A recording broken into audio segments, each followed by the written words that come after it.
كنت داخله متحمسه ولا مرعوبه؟ ان انا كنت مرعوبه اكتر. ازاي حجزت الدروس، ضبطت حالك، رتبت ما كنتش بدور على المدرسين المشهورين قوي. بالنسبه لك انت الثانويه اسهل ولا ثالثه ثانوي عام اسهل؟ بالنسبه لي انا الثانويه الازهريه اصعب. مش مهندسه عايزين منها ايه؟ بتذاكري مع اصحابك ولا كنت بتذاكري لوحدك؟ لا الحقيقه كنت بذاكر لوحدي. امتى حسيت ان الثانويه بقت جد عندك؟ اول ما دخلت كانت بالنسبه لي لا احنا خلاص احنا في سنه غير اي سنه. امتى قفلت على نفسك الاوضه وقعدت كده تفكري طب اللي انا بعمله صح، طب لا، طب هل انا هجيب احسن من كده؟ عيطت قبل كده؟ اكيد طبعا.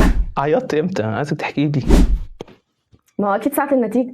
ازاي بتمشي يوم ثالثه ثانوي عندك؟ اسهر بتمشي ازاي؟ اول ما اصلي الفجر واقعد شويه ابدا اذاكر مثلا اشوف عندي مواد ايه النهارده كده بدايه شهر 2 و3 وكده.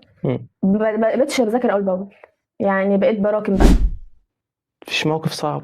في الفيزياء، ما هي الفيزياء كانت يا دي الفيزياء.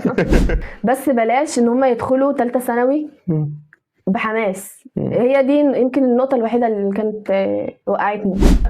ملهوش دعوه باي حد، ملوش دعوه بكلام الناس، هو شايف نفسه هيعرف ويكمل فيكمل. هي مش بالمجهود، ثالثه ثانوي دي مش بالمجهود خالص ولا باي حاجه غير هي بتوفيق من ربنا.